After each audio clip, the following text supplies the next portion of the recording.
Thank you brother. വളരെ സന്തോഷം. ഒരിക്കൽ കൂടി പ്രകാരം ഈ ICPF-ന്റെ ക്യാമ്പിൽ പങ്കെടുക്കുവാൻ എനിക്ക് സാധിക്കുന്നതിൽ സന്തോഷം. ഞാൻ സ്നേഹിക്കുകയും ബഹുമാനിക്കുകയും ചെയ്യുന്ന, ഞാൻ ആദരിക്കുകയും ചെയ്യുന്ന അനേക ദൈവദാസന്മാർ ഇവിടെ ഉണ്ട്. എല്ലാവർക്കുമായി ദൈവത്തിന് സ്തോത്രം ചെയ്യുന്നു.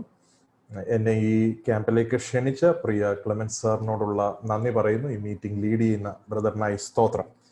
ഈ ക്യാമ്പിന്റെ തീം എന്ന് പറയുന്നത് അപ്രൂവ് ടു പ്രൊക്ലെയിം. ആ വാക്യം പ്രാരംഭത്തിൽ ഒന്ന് വായിക്കാം. ഈ ക്യാമ്പിന്റെ മെയിൻ തീം 1 തെസ്സലോനിക്കർ 2-ാം അധ്യായം അതിന്റെ 4-ാം വാക്യമാണല്ലോ. 1 Thessalonians chapter 2 and verse 4. ഞങ്ങളെ സുവിശേഷം ഭരമേൽപ്പിക്കേണ്ടതിന് ഞങ്ങൾ ദൈവത്തിന് കൊള്ളാവുന്നവരായി തെളിഞ്ഞതുപോലെ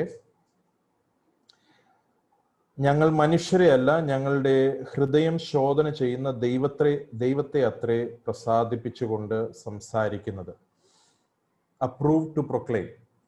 ആ മെയിൻ തീമിൽ നിന്നുകൊണ്ട് എനിക്ക് ഈ ഫസ്റ്റ് സെഷനിൽ തന്നിരിക്കുന്ന വിഷയം voyage from disapproved to approved എന്നുള്ളതാണ്.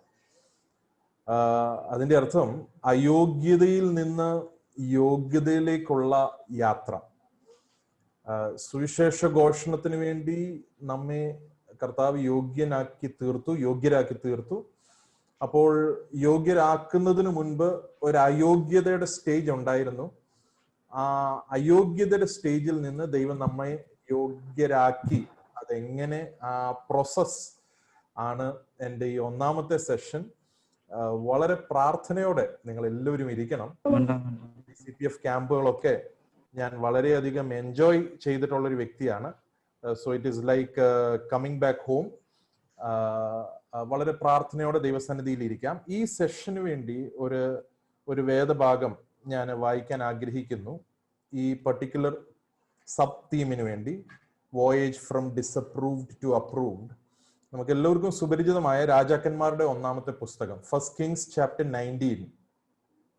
1 രാജാക്കന്മാരുടെ പുസ്തകം 19-ാം അധ്യായം അതിന്റെ 19 മുതൽ 21 വരെയുള്ള വാക്യങ്ങൾ. ഏലിയാവ് വന്ന് എലീശനെ കണ്ടുമുട്ടുന്ന, ശുശ്രൂഷ കൈമാറുന്ന ആ ഒരു ഭാഗമാണ്. അങ്ങനെ അവൻ അവിടെ നിന്ന് പുറപ്പെട്ട് സാഫാത്തിന്റെ മകനായി എലീശയെ കണ്ടെത്തി. അവൻ 12 ഏർ കാളയെ പൂട്ടി ഒഴിവിച്ചു കൊണ്ടിരുന്നു. 12-ാമത്തേതിനോടുകൂടി താൻ തന്നെയായിരുന്നു. ഏലിയാവ് അവന്റെ അരികെ ചെന്ന് തന്റെ പുതപ്പ് അവന്റെ മേലിട്ടു. അവൻ കാളയെ വിട്ട് ഏലിയാവിന്റെ പിന്നാലെ ഓടി. ഞാൻ എൻ്റെ അപ്പനെയും അമ്മയും ചുംബിച്ചു കൊള്ളട്ടെ, അതിന്റെ ശേഷം ഞാൻ നിന്റെ പിന്നാലെ വരാം എന്ന് പറഞ്ഞു. അതിന് അവൻ പോയി വരിക, എന്നാൽ ഞാൻ നിനക്ക് എന്ത് ചെയ്തിരിക്കുന്നു എന്ന് ഓർക്കുക എന്ന് പറഞ്ഞു. അതിന്റെ 21-ാമത്തെ വാക്യം. അങ്ങനെ അവനെ വിട്ടു ചെന്ന് ഒരേർ കാളയെ പിടിച്ച് അറുത്ത് കാളയുടെ മരക്കോപ്പ് കൊണ്ട് മാംസം പാകം ചെയ്ത് ജനത്തിന് കൊടുത്തു. അവർ തിന്നു. പിന്നെ അവൻ എഴുന്നേറ്റ് ഏലിയാവിന്റെ പിന്നാലെ ചെന്ന് അവന് ശുശ്രൂഷകനായി തീർന്നു. അയോഗ്യതയിൽ നിന്ന് യോഗ്യതയിലേക്കുള്ള യാത്ര. ഒന്നാമത് നാം മനസ്സിലാക്കേണ്ടത്, ശുശ്രൂഷയ്ക്ക് വേണ്ടിയും സുവിശേഷ ഘോഷണത്തിനു വേണ്ടിയും നമ്മെ യോഗ്യരാക്കുന്നതും അംഗീകരിക്കുന്നതും ശുശ്രൂഷയ്ക്കുള്ള തെരഞ്ഞെടുപ്പും വിളിയും തരുന്നതും എല്ലാം ദൈവമാണ്. He is the one who approves us. എനിക്ക് അതിനകത്ത് പ്രത്യേകിച്ച് റോളൊന്നുമില്ല എന്ന് നാം ആദ്യമേ മനസ്സിലാക്കണം. നമുക്കിതിനകത്ത് ഒരു പങ്കുമില്ല. എന്നെ യോഗ്യനാക്കുന്നതിൽ, നമ്മെ ശുശ്രൂഷയ്ക്ക് യോഗ്യനാക്കുന്നതിന്, അപ്രൂവ് ആക്കുന്നതിന് എൻ്റെ ഒരു മഹിമയും അതിനകത്ത് എനിക്ക് ഒരു റോളുമില്ല. അതുകൊണ്ടാണ് തിമോഥെയോസിന് ലേഖനം എഴുതുമ്പോൾ പൗലോസ് പറയുന്നു, 1 തിമോത്തി 1:12, നമ്മുടെ കർത്താവ് എന്നെ വിശ്വസ്തൻ എന്നെണ്ണി ശുശ്രൂഷയ്ക്ക് ആക്കിയത് കൊണ്ട് ഞാൻ അവനെ സ്തുതിക്കുന്നു. ഞാൻ വിശ്വസ്തനായതുകൊണ്ടല്ല, he considered me faithful, he counted me faithful. എൻ്റെ പ്രാർത്ഥന കൊണ്ടോ, എൻ്റെ ഉപവാസം കൊണ്ടോ, എൻ്റെ കുടുംബ പാരമ്പര്യം കൊണ്ടോ, എൻ്റെ വിദ്യാഭ്യാസ യോഗ്യത കൊണ്ടോ അല്ല. It is merely by God's grace. ഇത് ദൈവത്തിന്റെ കൃപ. ഒന്നുകൊണ്ട് മാത്രമാണ് ഈ ശുശ്രൂഷയിലേക്ക്, ഈ സുവിശേഷ ഘോഷണത്തിന് നാം യോഗ്യരായി തീർന്നത്. ഞാൻ ഇന്ന് വചനം ഷെയർ ചെയ്യുന്നത് കർത്താവിന്റെ വേലയ്ക്ക് വേണ്ടി താല്പര്യമുള്ള ഒരു കൂട്ടം ചെറുപ്പക്കാരോടാണെന്ന് എനിക്കറിയാം. അത് മനസ്സിലാക്കിക്കൊണ്ട് തന്നെ ഞാൻ പറയട്ടെ, ഈ ക്യാമ്പിന്റെ ആദ്യത്തെ സെഷനിൽ തന്നെ താഴ്മയോടെ നാം ദൈവസന്നിധിയിൽ വരണം. നമുക്ക് അഹങ്കരിപ്പാനോ അഹംഭവിപ്പാനോ ഒന്നുമില്ല. എന്നെ യോഗ്യനാക്കി തീർത്ത എന്റെ കർത്താവിന്റെ സന്നിധിയിൽ നാം നമ്മെ തന്നെ വിനയപ്പെടുത്തേണ്ടത് ആവശ്യമാണ്. നമ്മുടെ പ്രവൃത്തി കൊണ്ടാണെങ്കിൽ അത് കർമ്മമാർഗമായനെ. എന്നാൽ കർമ്മമാർഗമല്ല, ഇത് കാർമികന്റെ ശ്രേഷ്ഠത കൊണ്ടാണ് നാം യോഗ്യരായി തീർന്നത്. അതുകൊണ്ടാണ് 2 തിമോത്തിയോസ് 1 അധ്യായം അതിന്റെ 8 മുതൽ 10 വരെയുള്ള വാക്യങ്ങളിൽ അവൻ സുവിശേഷത്തിനായി നമ്മെ വിശുദ്ധ വിളി കൊണ്ട് വിളിക്കുകയും ചെയ്തു, നമ്മുടെ പ്രവൃത്തികൾ നിമിത്തമല്ല, മറിച്ച് തന്റെ സ്വന്തം നിർണയത്തിനും കൃപയ്ക്കും ഒത്തവണ്ണം അത്രേ. He called us not according to our works, but according to his own purpose and by his grace. ഈ അപ്രൂവൽ, ഈ അംഗീകാരം ലഭിപ്പാൻ ഏലീശ എന്താണ് ചെയ്തത്? ഏലീശയ്ക്ക് എന്താണ് ഇവിടെ യോഗ്യത? ഒരു യോഗ്യതയും ഇല്ല. അവനൊരു കൃഷിക്കാരൻ, 12 കാളയെ പൂട്ടി ഒഴിവിച്ച് നടക്കുകയായിരുന്നു. അവന്റെ ഒരു ഡെയിലി റൊട്ടീനിൽ പോയിക്കൊണ്ടിരിക്കുകയായിരുന്നു. അവന് തന്നെ അറിയത്തില്ല ഈ പുതപ്പ് അവന്റെ മേൽ വീഴുമെന്ന്. ഒരു യോഗ്യതയും ഏലീശയ്ക്ക് പറയാനില്ല. അതാണ് ഈ ലോകത്തിന്റെ അപ്രൂവലും ദൈവത്തിന്റെ അംഗീകാരവും തമ്മിലുള്ള വ്യത്യാസം എന്ന് പറയുന്നത്. ലോകത്തിന്റെ അപ്രൂവൽ എന്ന് പറയുന്നത് അവർ നോക്കുന്നത് നമ്മുടെ ക്വാളിഫിക്കേഷൻ, നമ്മുടെ കഴിവ്, നമ്മുടെ സർട്ടിഫിക്കറ്റ്, നമ്മുടെ പ്രാപ്തി, നമ്മുടെ സ്മാർട്ട്നെസ്, നമ്മുടെ IQ, നമ്മുടെ അപ്പിയറൻസ്. ചിലരൊക്കെ പറയാറില്ലേ, ഓ ആ സ്റ്റേജ് പ്രസൻസ്. എന്ത് സ്റ്റേജ് പ്രസൻസ് ദൈവമക്കളെ! ഇതൊന്നുമല്ല ദൈവം നോക്കുന്നത്. ലോകം നോക്കുന്നത് ഇതൊക്കെയാണെങ്കിൽ ദൈവം നോക്കുന്നത് ഇതൊന്നുമല്ല. നിങ്ങൾ കേട്ടിട്ടുണ്ടല്ലോ, ജോൺ വെസ്ലി, സൂസന്ന വെസ്ലിയുടെ മകനായിരുന്നു. നമുക്ക് എല്ലാവർക്കും അറിയാം. ഈ ജോൺ വെസ്ലിക്ക് 58 കിലോ മാത്രം. ഹൈറ്റ് എന്ന് പറയുന്നത് 5 അടി 3 ഇഞ്ചും. എന്നാൽ he was the founder of the Methodist movement. Methodist movement ആരംഭിക്കുവാൻ ദൈവം ഉപയോഗിച്ച വ്യക്തി. ആംഗ്ലിക്കൻ പുൾപിറ്റ്സുകൾ തനിക്ക് വേണ്ടി അടഞ്ഞപ്പോൾ പബ്ലിക്കായിട്ട് പോയി ഓപ്പൺ എയറിൽ പ്രസംഗിച്ചു. അദ്ദേഹത്തിന്റെ ജീവിതകാലത്ത് ഏകദേശം 40,000 പ്രസംഗമാണ് പ്രസംഗിച്ചത്. 18-ാം നൂറ്റാണ്ടിൽ ഒരു സ്പിരിച്വൽ അവേക്കനിങ്ങിന് വേണ്ടി ദൈവം ജോൺ വെസ്ലി ഉപയോഗിക്കുവാൻ ഇടയായി തീർന്നു. 4 പേരുള്ള ഒരു ഹോളി ക്ലബായിട്ടാണ് ഇത് തുടങ്ങിയതെങ്കിൽ തന്റെ 18-ാം നൂറ്റാണ്ടിലെ അവസാന സമയത്ത് തന്റെ മരണത്തോടടുക്കുമ്പോൾ USA-യിലും UK-യിലുമായിട്ട് ബ്രിട്ടനിലുമായിട്ട് ഏകദേശം 1,30,000 ഫോളോവേഴ്സ്, 1,30,000 ഫോളോവേഴ്സ് തനിക്കുണ്ടായിരുന്നു. ചെറിയ മനുഷ്യൻ, 58 കിലോ, കാണാൻ ഒരു ഭംഗിയും ഇല്ല. എന്നാൽ ദൈവത്തിന്റെ തെരഞ്ഞെടുപ്പ്, ദൈവം യോഗ്യരാക്കി തീർത്തു കഴിഞ്ഞാൽ ഒരു വ്യക്തിക്കും അത് തടയുവാൻ സാധ്യമല്ല. നമ്മുടെ ഭക്തി കൂടിയത് കൊണ്ടൊന്നും അല്ല കേട്ടോ. ഗിദെയോനോട് ചോദിച്ചു നോക്കുക, യെശയ്യാവിനോട് ചോദിച്ചു നോക്കുക. യെശയ്യാവ് പറയും, ഞാൻ ശുദ്ധിയില്ലാത്ത അധരങ്ങളുള്ള മനുഷ്യൻ. യെരമ്യാവിനോട് ചോദിച്ചു നോക്കുക, കർത്താവേ ഞാനൊരു ബാലൻ മാത്രം. ബൈബിളിലെ ഓരോ വ്യക്തിയോടും എടുത്തു നോക്കുക. യാക്കോബ് ഒരു ചീറ്ററായിരുന്നു, തന്റെ സ്വന്തം ദേശം വിട്ട് ഓടിപ്പോവുകയാണ്. എന്നാൽ അവന്റെ ആ ഓട്ടത്തിന്റെ ഇടയിൽ ബെഥേലിൽ വെച്ച് ദൈവവുമായിട്ടൊരു എൻകൗണ്ടർ അവന് ലഭിക്കുകയാണ്. അതുകൊണ്ട് പ്രാരംഭത്തിൽ തന്നെ ഞാൻ പറയട്ടെ, നമ്മുടെ ക്വാളിറ്റി അസസ് ചെയ്ത് നമ്മളെ അപ്പോയിന്റ് ചെയ്യുന്ന ഒരു ദൈവത്തെ അല്ല നാം സേവിക്കുന്നത്. പൗലോസ് പറയുന്നു, ആ പാപികളിൽ ഞാൻ ഒന്നാമൻ. അതുകൊണ്ട് ഈ ക്യാമ്പിന്റെ ആരംഭത്തിൽ തന്നെ നമുക്ക് ഒരു നിമിഷം നമ്മുടെ ഹൃദയത്തിൽ പ്രാർത്ഥനയോടെ പറയാം, കർത്താവേ, ഒരു യോഗ്യതയും ഇല്ലാതിരുന്ന സമയത്ത് ഈ സുവിശേഷ ഘോഷണത്തിന് വേണ്ടി കർത്താവ് എന്നെ യോഗ്യയാക്കി തീർത്തത് കൊണ്ട് ഞാൻ താഴ്മയോടെ അപ്പച്ചന് സ്തോത്രം ചെയ്യുന്നു എന്ന് പ്രാരംഭത്തിൽ തന്നെ നാം ദൈവത്തോട് പറയണം. അപ്പൊ കർത്താവാണ് നമ്മളെ യോഗ്യരാക്കുന്നത്. എന്നാൽ ഈ അപ്രൂവലിന്റെ ഒരു ഫുൾനെസ്സിലേക്ക് വരണമെങ്കിൽ ഈ യോഗ്യരാക്കിയതിന്റെ ഒരു പൂർണ്ണതയിലേക്ക് വരണമെങ്കിൽ നമ്മുടെ റെസ്പോൺസ് വളരെ പ്രധാനപ്പെട്ടതാണ്. ഓക്കെ, നമ്മുടെ റെസ്പോൺസ്, നമ്മുടെ പ്രതികരണം വളരെ പ്രധാനപ്പെട്ടതാണ്. ദൈവം നമ്മളെ യോഗ്യരാക്കുന്നു, എന്നാൽ നാം ഇതിന് യഥാർത്ഥ രീതിയിൽ റെസ്പോണ്ട് ചെയ്തില്ലെങ്കിൽ ഈ അപ്രൂവലിന്റെ ഒരു ഫുൾനെസ്സിലേക്ക് നമുക്ക് വരാൻ സാധിക്കുകയില്ല. പൗലോസ് അഗ്രിപ്പ രാജാവിനോട് പറയുന്നു, അല്ലയോ അഗ്രിപ്പ രാജാവേ, ഞാൻ സ്വർഗീയ ദർശനത്തിന് അനുസരണക്കേട് കാണിച്ചില്ല. അപ്പോൾ അതിന്റെ അർത്ഥം എന്താ? വേണമെങ്കിൽ അനുസരണക്കേട് കാണിക്കാമെന്നല്ലേ? അപ്പോൾ അനുസരണക്കേട് കാണിച്ചാൽ ദൈവത്തിന്റെ അപ്രൂവലിന്റെ ആ ഫുൾനെസ്സിലേക്ക് എത്താൻ കഴിയില്ല. ദൈവം നമ്മളെ അപ്രൂവ് ചെയ്യുന്നു, അതിന്റെ ആ കോളിങ്ങിന്റെ ഫുൾനെസ്സിലേക്ക് എത്തണമെങ്കിൽ നമ്മുടെ പ്രതികരണം ഇമ്പോർട്ടന്റ് ആണ്. ഏലീശയുടെ ജീവിതം നോക്കുക, 3 തരത്തിലുള്ള പ്രതികരണങ്ങളാണ് ആ ഭാഗത്ത് നിന്ന് നമുക്ക് കാണുവാൻ സാധിക്കുന്നത്. ദൈവമാണ് അവനെ അപ്രൂവ് ചെയ്തത്. ശുശ്രൂഷയ്ക്ക് വേണ്ടി അവൻ ചിന്തിക്കാതിരുന്നപ്പോഴും അവനെ വിളിച്ചത് ദൈവമാണ്. എന്നാൽ ദൈവത്തിന്റെ വിളിയും ദൈവത്തിന്റെ അപ്രൂവലും കിട്ടിയപ്പോൾ ഏലീശയുടെ പ്രതികരണം എന്തായിരുന്നു?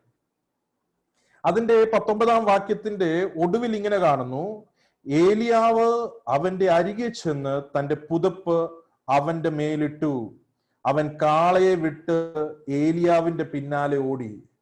ഒന്നാമത്തെ നമ്മുടെ റെസ്പോൺസ് എന്ന് പറയുന്നത് അവൈലബിലിറ്റി ആണ്. ഇപ്പൊ നിങ്ങൾ ചിന്തിക്കൂ, ഈ ക്യാമ്പിനെല്ലാം പോയാൽ ഇത് മാത്രമേ കേൾക്കാനുള്ളൂ. ഞാൻ 7ാം ക്ലാസ്സിൽ ICPF-ന്റെ ക്യാമ്പിന് അറ്റൻഡ് ചെയ്യുമ്പോഴും ഡി ജോഷുവ സാർ പറഞ്ഞത് ഇത് തന്നെയായിരുന്നു, അവൈലബിലിറ്റി.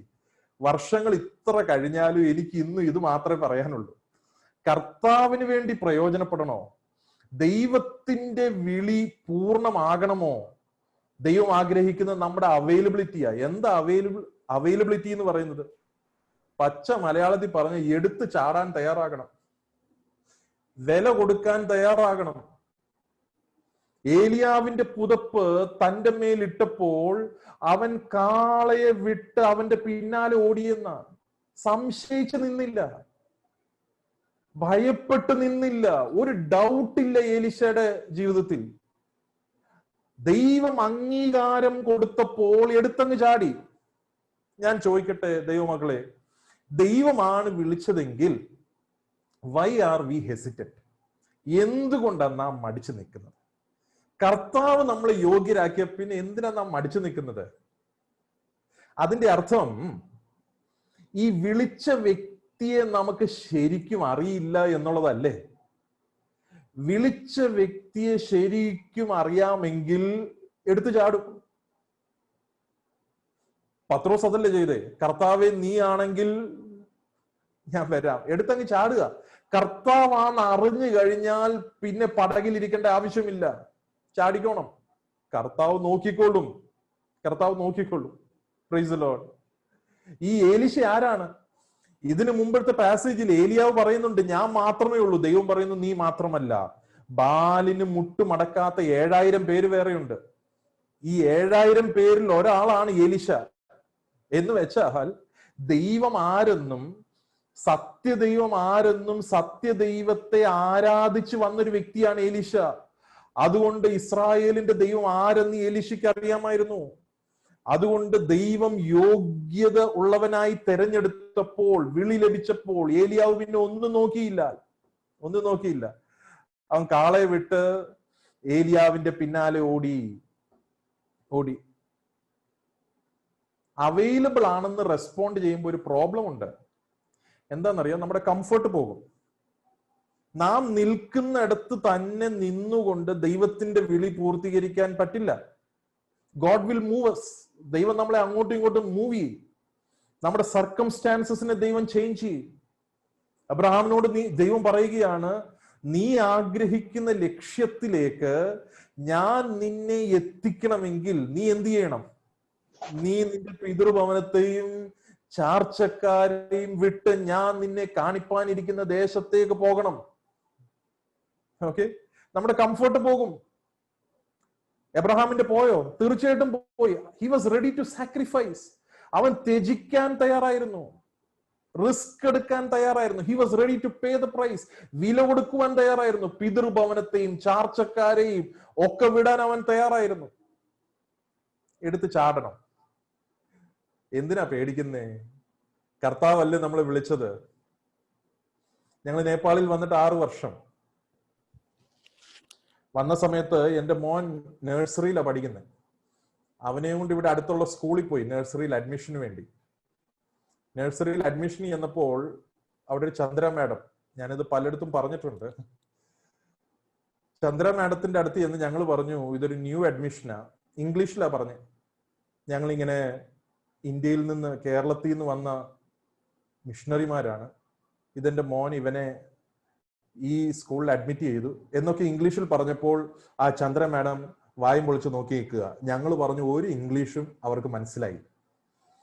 അപ്പൊ ഞാൻ പറഞ്ഞു, I father this son, my son, Kerala coming, we living here എന്നൊക്കെ മുറി ഇംഗ്ലീഷിൽ പറഞ്ഞപ്പോൾ അവർ പറഞ്ഞു, oh okay okay sir, okay sir, രാംറോ സർ.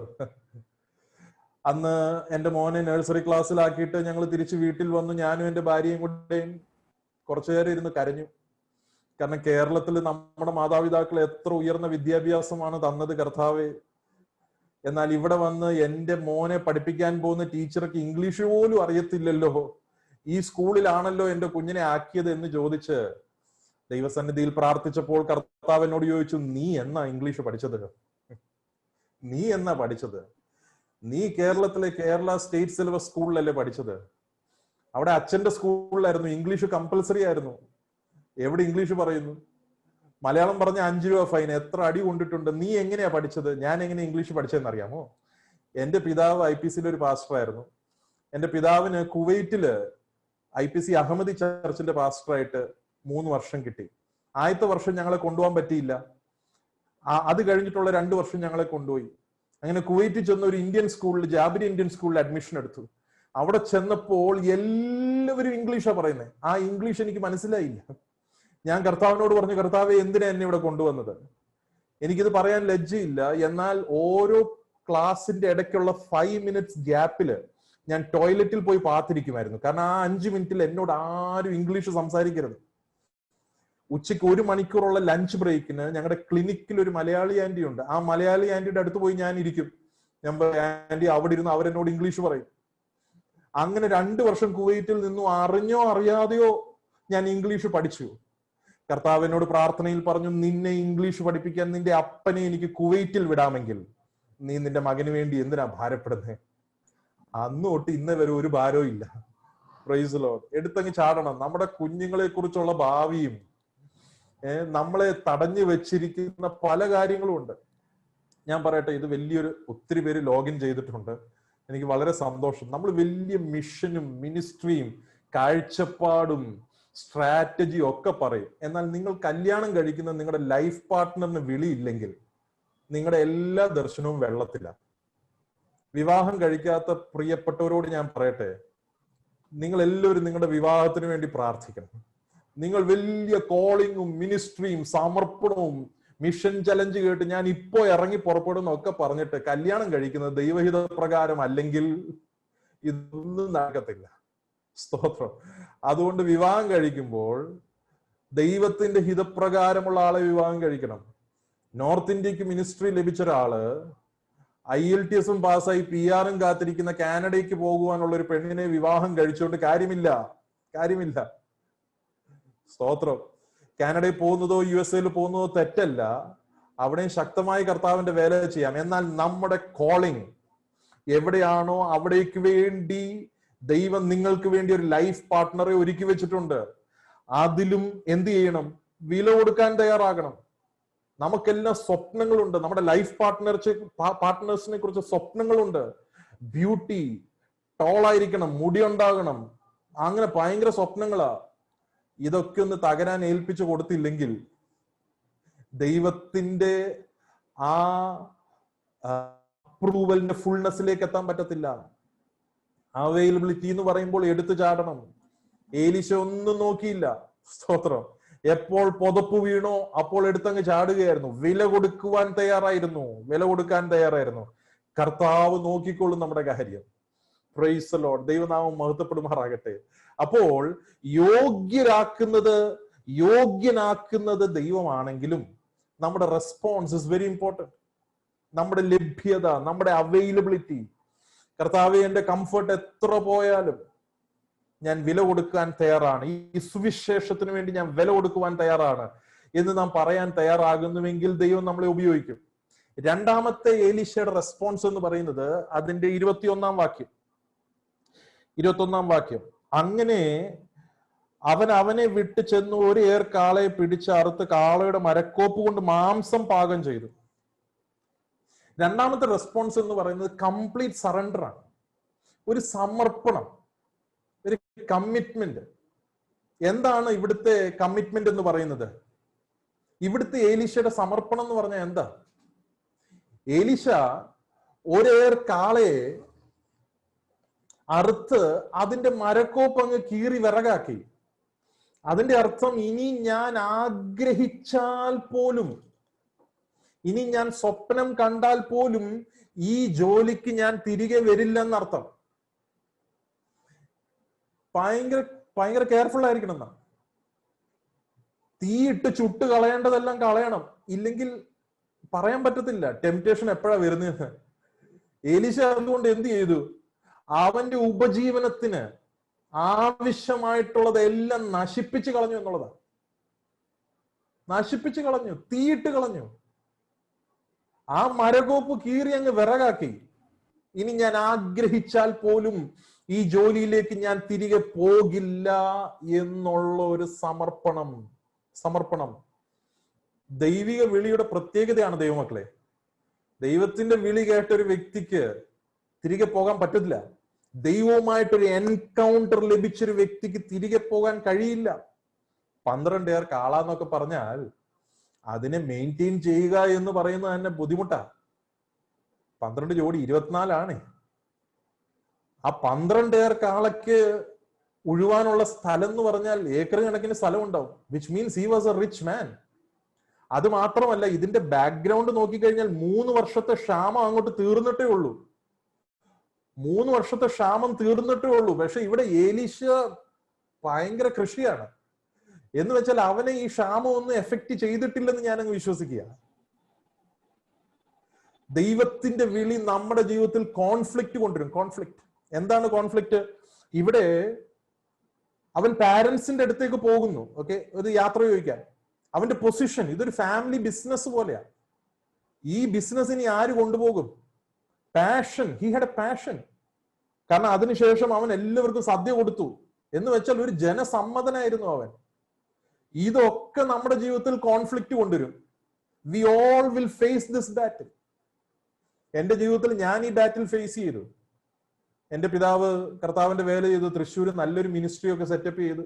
ഏകദേശം 1 ഏക്കർ സ്ഥലത്തിനകത്ത് 10-15 സഭകളും കൂടെ ഒരു 10-15 പിള്ളേരുള്ള ചിൽഡ്രൻസ് ഹോമും എന്ന് വേണ്ട ഒരു ചെറിയ സാമ്രാജ്യമൊക്കെ ഇങ്ങനെ സെറ്റപ്പാക്കി എനിക്ക് അങ്ങ് പോയാൽ മതിയായിരുന്നു. എന്നാൽ ഒരു കോൺഫ്ലിക്റ്റ് ആയിരുന്നു കേട്ടോ. ഞാൻ സത്യം പറയാലോ, തൃശ്ശൂരിൽ നിൽക്കണോ കർത്താവിന്റെ വിളി അനുസരിക്കണമോ? ഞാൻ ആദ്യമൊക്കെ നേപ്പാളിൽ പോകാൻ പ്ലാൻ ചെയ്യുമ്പോൾ എൻ്റെ പിതാവും എൻ്റെ മാതാവും ഇന്ന് കേൾക്കുന്നുണ്ട്, അത്ര സപ്പോർട്ടീവ് അല്ലായിരുന്നു. മിനിസ്ട്രിക്ക് അവർ ഭയങ്കര സപ്പോർട്ടീവ് ആയിരുന്നു. പക്ഷെ ഇത്ര ദൂരെ പോകണമോ? എൻ്റെ പിതാവ് രോഗിയായപ്പോൾ എൻ്റെ പിതാവ് പറഞ്ഞിട്ടാ, വിളിച്ചാൽ ഒരു രാത്രിയും കൊണ്ട് വരാവുന്ന ഒരു സ്ഥലത്ത് നീ പൊക്കോ. അങ്ങനെ ബാംഗ്ലൂരിൽ ചെന്ന് പെട്ടത്. എന്നാൽ ദൈവത്തിന്റെ വിളിയുടെ ആ ഹെവി ബേർഡൻ ജീവിതത്തിൽ വന്നു കഴിഞ്ഞപ്പോൾ എന്റെ പിതാവിനോടും മാതാവിനോടും ഞാൻ പറഞ്ഞു, പോകാതിരിക്കാൻ പറ്റില്ല. കർത്താവ് ആ തൃശ്ശൂർ മിനിസ്ട്രി തുടങ്ങിയതെങ്കിൽ അപ്പൻ ചെയ്യുന്നത് മോൻ ചെയ്യണമെന്നൊന്നും പ്രത്യേകിച്ച് നിർബന്ധമൊന്നുമില്ല. ദൈവം ആ തുടങ്ങിയതെങ്കിൽ അത് ദൈവം നടത്തിക്കൊള്ളുമെന്നേ. Praise the Lord, hallelujah. എലീശയുടെ ജീവിതത്തിൽ ഈ കോൺഫ്ലിക്റ്റ് ഓഫ് ഇൻട്രസ്റ്റ് വന്നു. എന്നാൽ പൗലോസ് പറയുന്ന പോലെ ഫിലിപ്പിയ 3:7 ലാഭമായത് ഛേദമെന്നെണ്ണുവാൻ അവൻ സാധിച്ചു. Because God's call was supreme in his life. ലൂക്കോസിന്റെ സുവിശേഷം 18-ാം അധ്യായത്തിൽ ഒരു ധനവാൻ കർത്താവിന്റെ അടുക്കൽ വരുന്നു.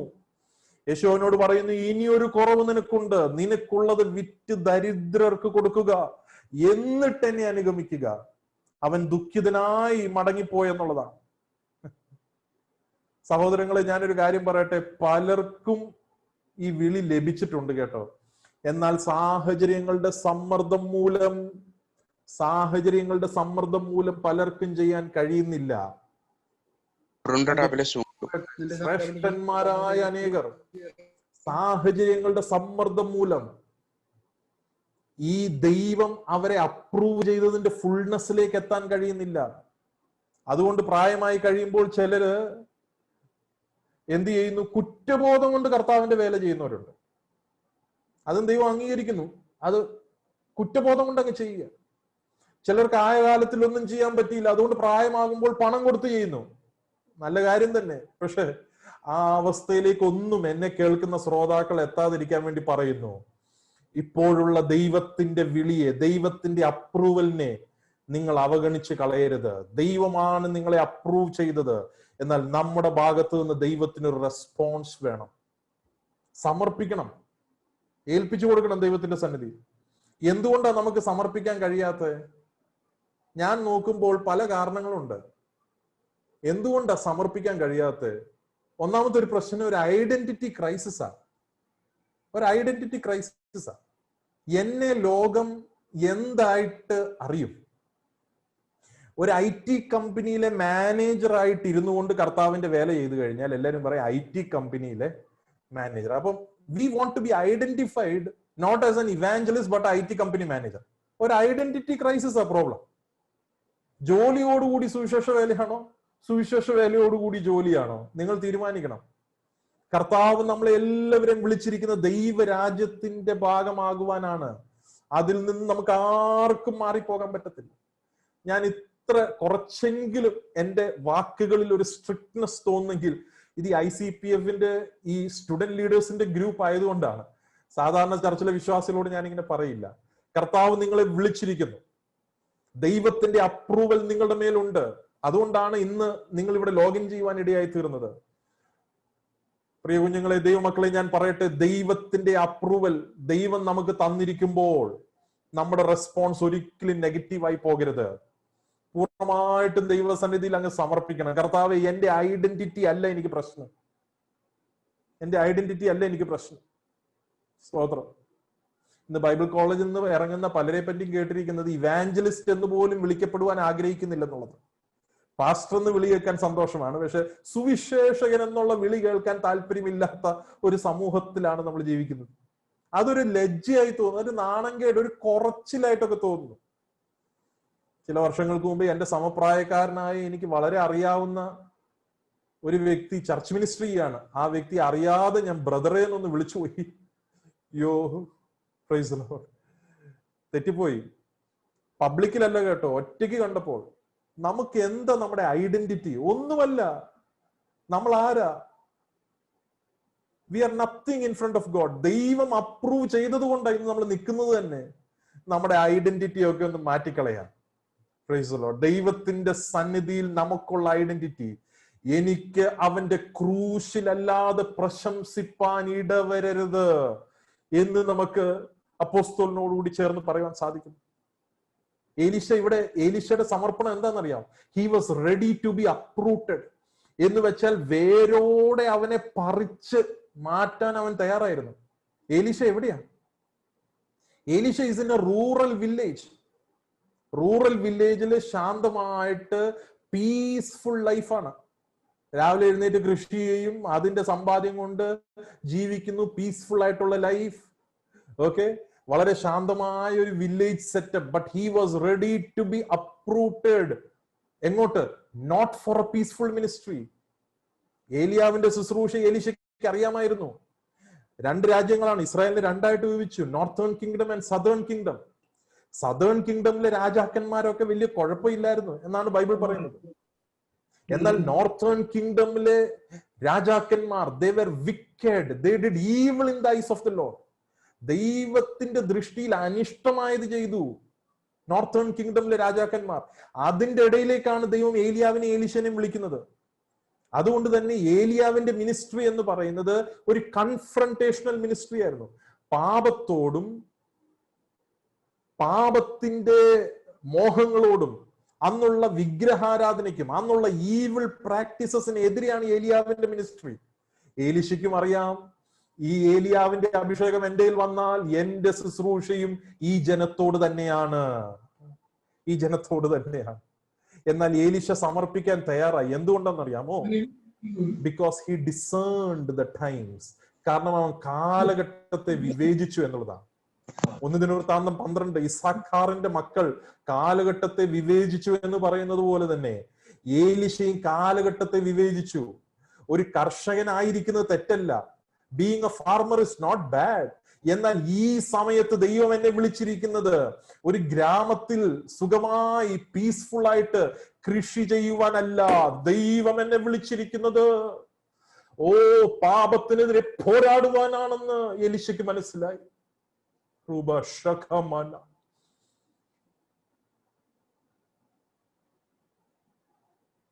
ദൈവാത്മാവ് വിളിച്ചു പറയുകയാണ്, you can be in your comfort zone. നിങ്ങള് ദൈവത്തിന്റെ ആ പർപ്പസ് വിട്ടൊക്കെ പോയാലും ദൈവം യൂസ് ചെയ്യും കേട്ടോ. ദൈവം എല്ലാരും യൂസ് ചെയ്യും, അത് ദൈവത്തിന്റെ ഒരു പ്രത്യേകതയാ. എന്നാൽ ആ ദൈവത്തിന്റെ യോഗ്യത നമ്മുടെ മേൽ വന്നു കഴിഞ്ഞാൽ ആ ദൈവത്തിന്റെ ആ സ്പെസിഫിക് പർപ്പസിൽ നിൽക്കുക എന്ന് പറയുന്നത് അതിലും ശ്രേഷ്ഠമായ മറ്റൊരു കാര്യമില്ല ദൈവമക്കളെ. സ്വതം പ്രൈസ് ഗോഡ്. കർത്താവ് ആഗ്രഹിക്കുന്നത് he discerned the times. ഒരു ഇംഗ്ലീഷിൽ ഒരു സെയിങ് ഉണ്ട്, he burned his bridges. എന്ന് വെച്ചാൽ താൻ ഒരു പാലം ക്രോസ് ചെയ്തിങ്ങ് വന്നിട്ട് ആ പാലത്തെ അങ്ങ് നശിപ്പിച്ചു കളഞ്ഞെന്ന്, ഇനി തിരിച്ചു പോക്കില്ലെന്ന്. ഞാൻ ആദ്യമേ പറഞ്ഞല്ലോ, നമ്മുടെ യോഗ്യതയോ നമ്മുടെ ഇൻബോൺ ടാലൻസ് ഒന്നും ദൈവം നമ്മളെ യോഗ്യരാക്കി തീർക്കാൻ യൂസ് ചെയ്യുന്നില്ല.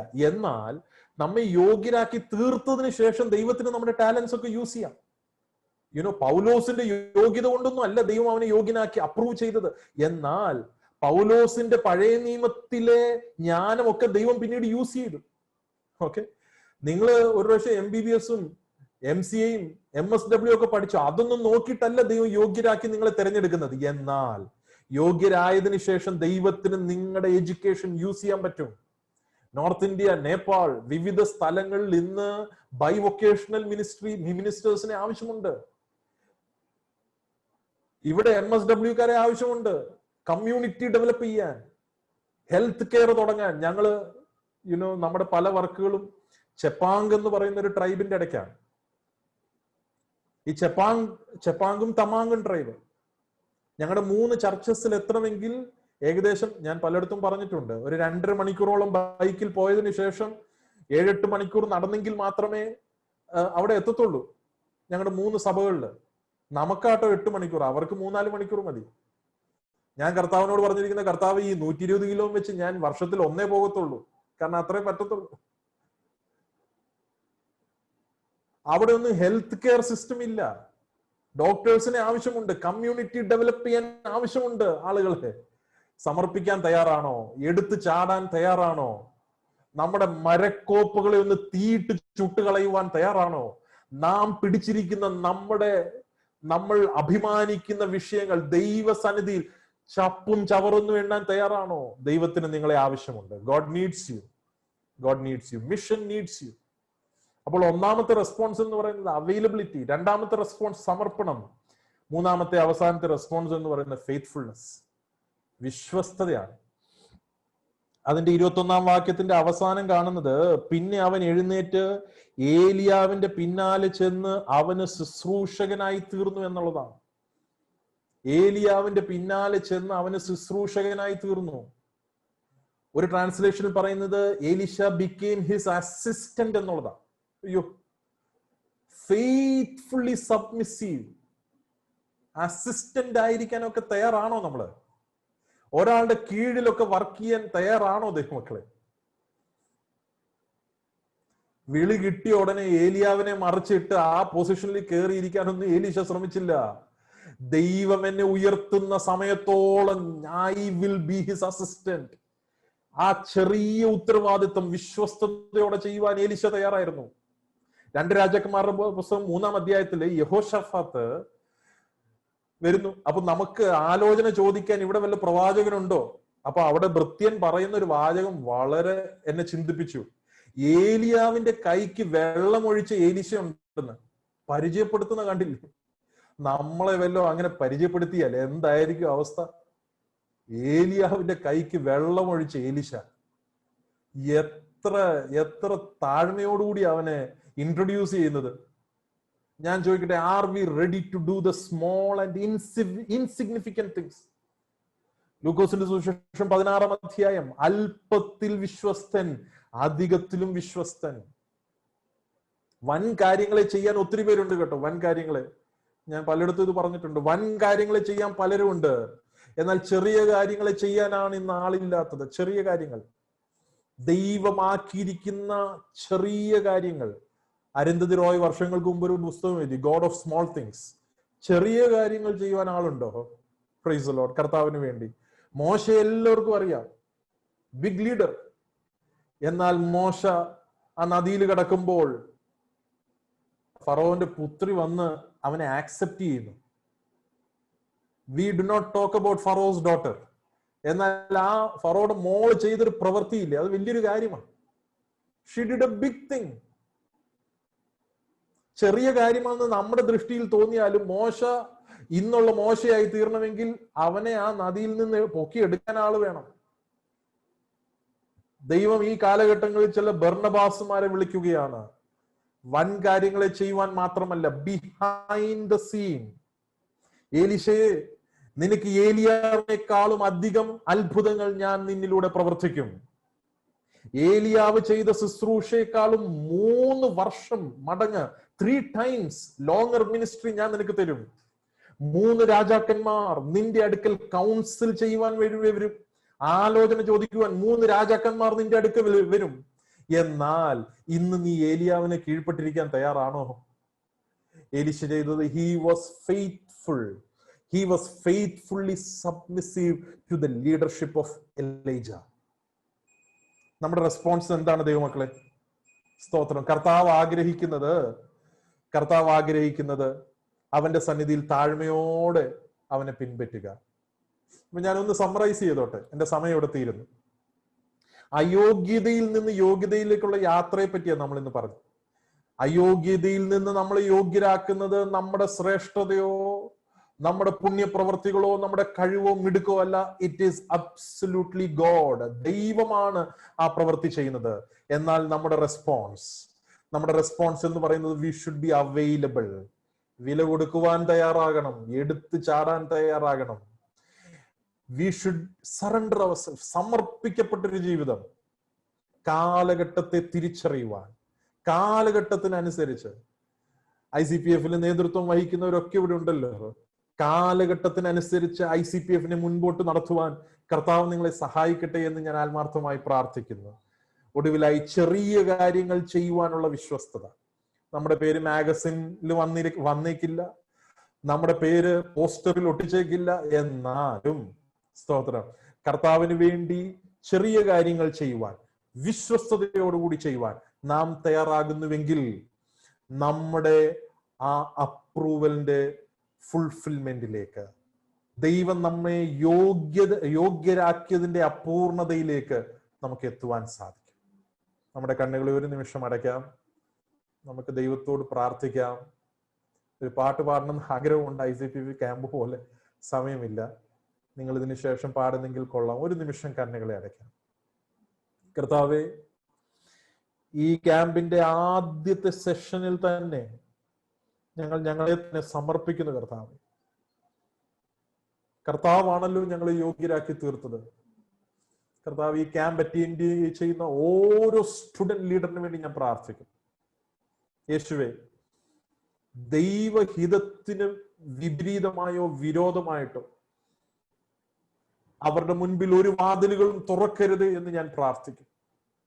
Any door that opens against the will of God, അത് അടയട്ടെ കർത്താവ്. ദൈവത്തിന്റെ പർപ്പസിന് വിരോധമായി അവരുടെ മുൻപിൽ തുറക്കപ്പെടുന്ന വാതിലുകൾ അടഞ്ഞു പോകട്ടെ എന്ന് ഞാൻ പ്രാർത്ഥിക്കുന്നു. മറിച്ച് കർത്താവെ, ശ്രേഷ്ഠമായതല്ലെങ്കിലും അട്രാക്റ്റീവ് അല്ലെങ്കിലും കർത്താവെ, പുറമേ നിന്ന് നോക്കുമ്പോൾ വലിയതല്ലെങ്കിൽ പോലും ദൈവഹിതത്തിനനുസരിച്ചിട്ടുള്ള ഒരു വാതിൽ നീ അവർക്ക് വേണ്ടി തുറക്കണമേ. അവരുടെ വിദ്യാഭ്യാസ മേഖലയിൽ, അവരുടെ ഹയർ സ്റ്റഡീസിൽ, അവരുടെ ലൈഫ് പാർട്ട്ണറിനോടുള്ള ബന്ധത്തില്, അവരുടെ കരിയറിനോടുള്ള ബന്ധത്തില്, കർത്താവിന്റെ വേലയ്ക്ക് വേണ്ടിയുള്ള അവരുടെ വിളിയോടുള്ള ബന്ധത്തില് ദൈവഹിത പ്രകാരമുള്ള ഒരു വാതിൽ മാത്രം അവരുടെ മുമ്പിൽ തുറന്നു വരട്ടെ കർത്താവേ. So that they would not be confused. നീയാണ് ഞങ്ങളെ യോഗ്യരാക്കി തീർത്തത്. എന്നാൽ കർത്താവെ, അതിന്റെ മുൻപിൽ ഞങ്ങളെ തന്നെ അവൈലബിൾ ആയി നിർത്തിക്കൊണ്ട് കർത്താവിന് വേണ്ടി പത്രോസിനെ പോലെ എടുത്തു ചാടുവാൻ, ഹല്ലേലൂയ, കാലഘട്ടത്തെ വിവേചിക്കുവാൻ, സമർപ്പിക്കുവാൻ, ചെറിയ കാര്യങ്ങൾ വിശ്വസ്തരായിരിക്കാൻ കർത്താവ് ഞങ്ങളെ സഹായിക്കും. പ്രാർത്ഥന കേട്ടതിനാൽ സ്തോത്രം. യേശുവിൻ നാമത്തിൽ ആമേൻ.